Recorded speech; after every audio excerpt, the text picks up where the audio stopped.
Joining us on the program is Dennis Schroder once again. Dennis, we wanted to start by saying Froy Neu Jahr. Is how was that? Wasn't that bad? Frohes Neues Jahr. Okay, yeah. Is how you say it. I think mine was better off air, but you're the host, so Dennis, you get the. We were like sitting in the studio for like 10 minutes just saying Froy Neu Jahr to each other. So Yeah, very Frohes silly. Neues Jahr. Yeah, that's Happy New Year, obviously, in German. Okay, we're going to talk about a couple of things. We're going to talk about your new teammates. We're going to talk about the win you guys had against the Grizzlies last night, which was great. We're going to talk about just this road trip you guys are on. But I think we wanted to just start out by clarifying a couple of comments that you made after the game against Detroit. Obviously, an emotional day. Everybody, finding out that the trade happened, and then of course losing to the Pistons when they were on a 28-game losing streak was obviously really unfortunate. You made some comments after the game just about sort of wanting to get the group back to a point where there's strong culture around the team, where everyone's sort of playing for each other. I want to ask, like, how did you think that those comments were perceived, and what was sort of your true intention behind some of those statements? At the end of the day, we want to create have a winning mentality. And I think this organization, won 2019, and they know what it takes, to win. And at the end of the day, I just want to be here long term as well. And we create, winning habits and just be in a winning organization. At the end of the day, that's all I worry about, win. And we just try to do that as best as possible. So when you mentioned in those comments, you drew a comparison to the German national team that you just won gold with in the World Cup, and what that culture was like, how long that took you guys to build. Whether it's those comments or just generally, what are you trying to take from that experience with Germany and help bring to this Raptors locker room, whether it's examples from there or how to build that culture over a couple of years? Yeah, it took a long time for sure with the national team, but at the end of the day, I just want to be, close to everybody, enjoying our time together, because at the end of the day, we more, with our teammates or the organization, having practice and games more than our own families. So just embracing that and being excited and, don't, for me, that's what I do. And don't try to take things for granted. And just try to create, that everybody is like kind of happy to see each other every single day. And create that culture a little bit. And that's the reason why I'm here. Just try to be a leader and try to show it that, we want to do that. Want to, moving forward, want to be like a family, and want to do things off the court as well. That's what we, started to put in as well, going to dinner with like the team, just hanging out. And that's how we started in the national team as well. And it's going well so far. And speaking of dinner, you guys are one win away from Darko being on the hook for a team dinner, so that's good. Dennis, after those comments on Saturday, again, the reaction to them was maybe not in the spirit that you meant them. Did you talk to teammates about that to clarify what you had meant, or is that kind of known already in the locker room what your intention is and kind of what you meant there? At the end of the day, everybody want to win. Everybody's competitive. Didn't talk to nobody after those or after the interview because everybody, I think, knows that I just want to win. And it's about, winning in the NBA. It's hard to win in the NBA, and just try to keep everybody engaged. And, I think we still can turn things around. And we try to work every single day to get to that point, and like you mentioned, we got new players in. They're doing a great job of, being in that system and embracing it. And everybody else in the locker room doing the same thing. And we just want to keep getting better every single day. Yeah, let's talk about those the new players coming in because that was obviously a huge trade that took place just before the Neue, as we have previously tried to butcher and say in German. No, but seriously though, take us through that day. Like, how did you guys find out the news that OG, Malachi, Precious were leaving the team, and that Immanuel Quickley and RJ Barrett was joining the team?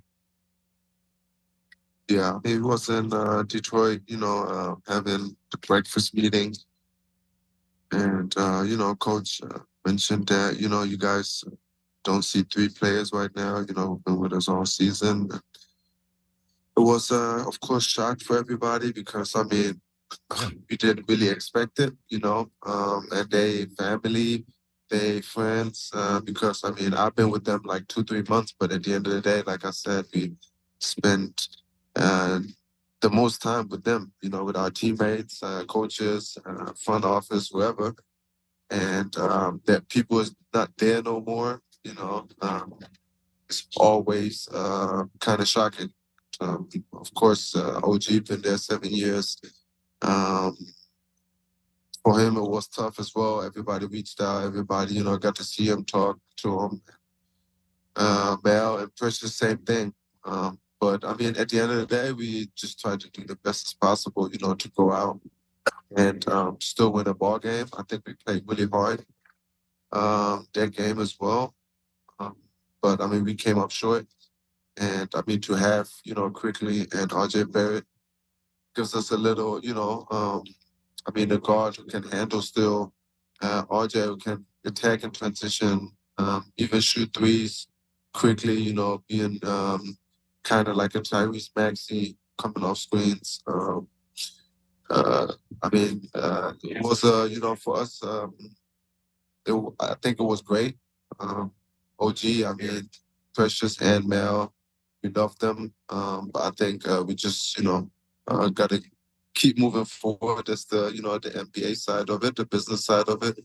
And we try to make the most out of it. So, Dennis, you've been on both sides of this. You've been traded in season. You've been on teams that made trades and brought new guys in. You show up to OVO Center on New Year's Day, and those guys are there for the first time. What is that part of the process like? You guys getting to know these guys and trying to work them in with no real practice before the first game. Yeah, they came before the arena just to make sure, they got the basic plays when it with the coaches so they know what's going on when we play.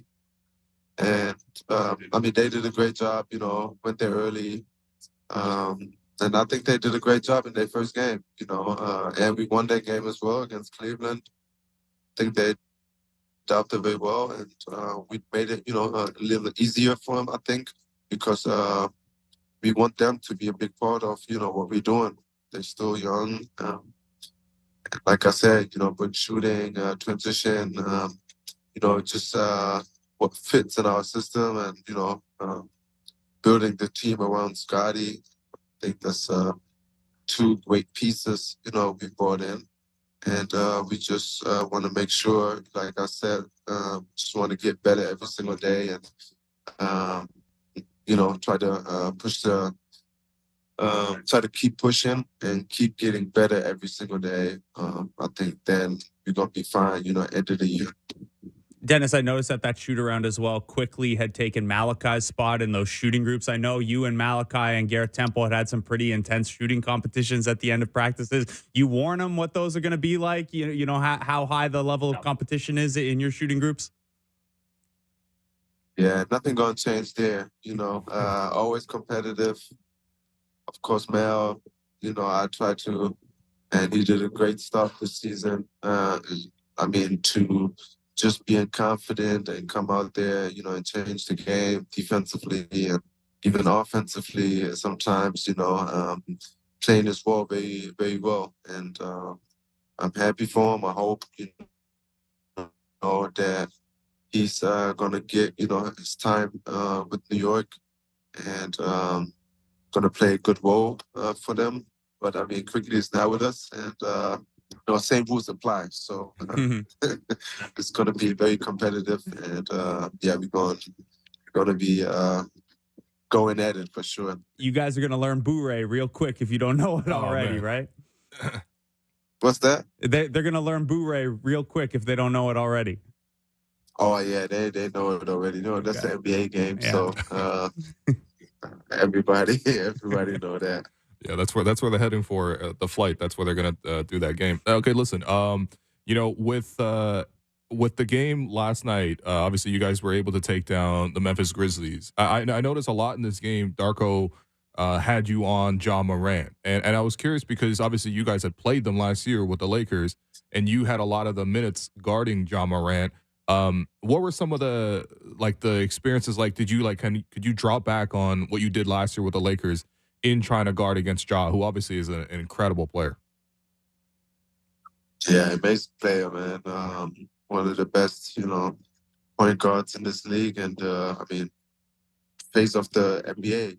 Future face of the NBA. It's a couple of those in the league, and I mean, we played them, like you said, last year in the playoffs, and I think we did a great job of the game plan. I think the coaching staff with the Lakers and Darvingham did a great job coming up with that, sending him left. Because if he comes off, left with the pick and roll, he kind of looks for, the hostage dribble. And, and then for the floater, if he goes right, you're doing that flamingo dribble. And then after that, you know what comes next. And I mentioned that, in the film session earlier that day in shoot around that we might want to send him left. And Coach Darko knew, because he was on that training staff, that coaching staff, that we did a great job. And he was like, man, I like it. And that's the reason why I always say Darko doing a great job of, listening to his players. Sometimes when, somebody got a suggestion about a different defensive coverage.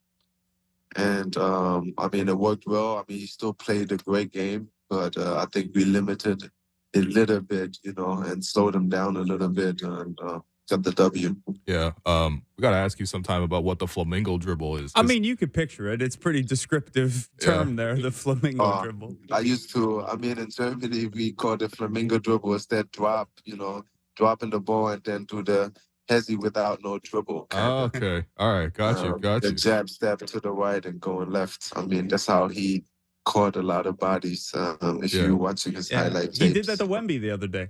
He's done it to Jakob, exactly, your teammate, a few times. Yeah. A few times, yeah. I was going to ask, too, about, your conversations with Darko, because, we haven't spoken to you in 2 weeks.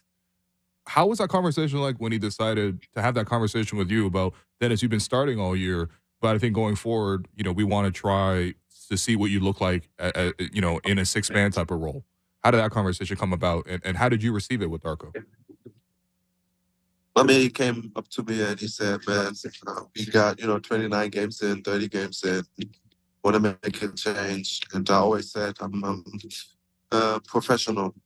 Every single time when I'm on the court, I try to do everything best possible for the team and try to win, and he thought it's going to be great, to lift the bench up, to make sure, I come in as a sixth man and help the second unit.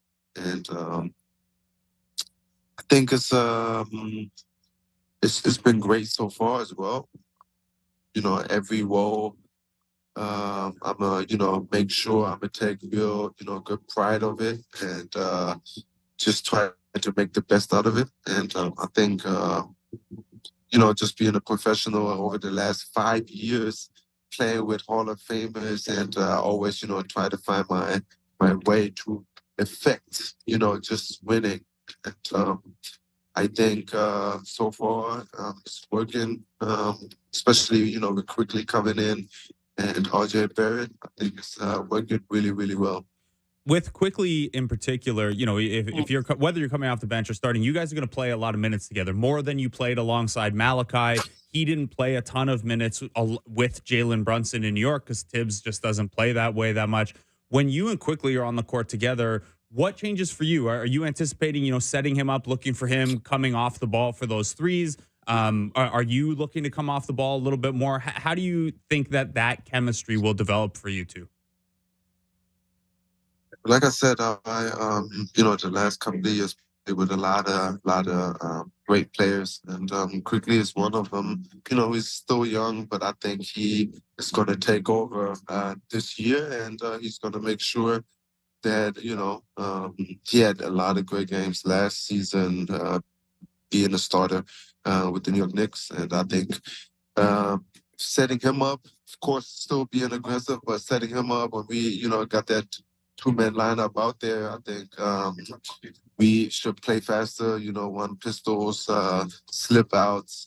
I think it's great, to have that. Of course, on the defensive end, we got to make sure we rebound, but I think on the offensive end, we can play much, much, much faster. And second game, third game tomorrow. We still learning each other, but I want to just let him know, and he knows now already that I want to make sure he in the right spots. We talking about what he likes, what I like, and we just got to keep building that chemistry. And of course, then him with Scotty is really important with Pascal. Um, that everybody, get involved in that. And I think that we'll be fine. Yeah. And, Dennis, we've taken a lot of your time. So, last question. We've been looking at your sunglasses, and they're very reflective. And I think, who is that sitting across from you? Is that Pascal? Like, what's going on? Because you're in the team bus right now. So, all we can see is these sunglasses, man. I try to, blow nobody's cover, Yeah. But yeah, we at the airport now. Got you. About to get on the plane and have like a 3.5 or 4 hour flight. So gonna get some rest, and then we got a team dinner tonight. Get together, and then be ready for a shoot around tomorrow. There you go. These are obviously really exhausting trips, 6 games across a number of different cities in the West Coast, but especially with 2 new guys in there. Can this be a good trip for you guys, like as a group, like camaraderie wise and everything? Yeah, I think so. I think we gotta use it. I mean, everybody respect when we at home. People got families. I got 3 kids, my wife, my people. It's always tough to get together there, but I mean, when we on the road, we try to, make the most out of it, playing cards together in the room, go to dinner. I think it's always great, just to be in around and enjoy that, being in the best league in the world and enjoy everything, embrace it. And I mean, I've been 11 years now in it, and really grateful for that. But just enjoying every single day I can live my dream kind of.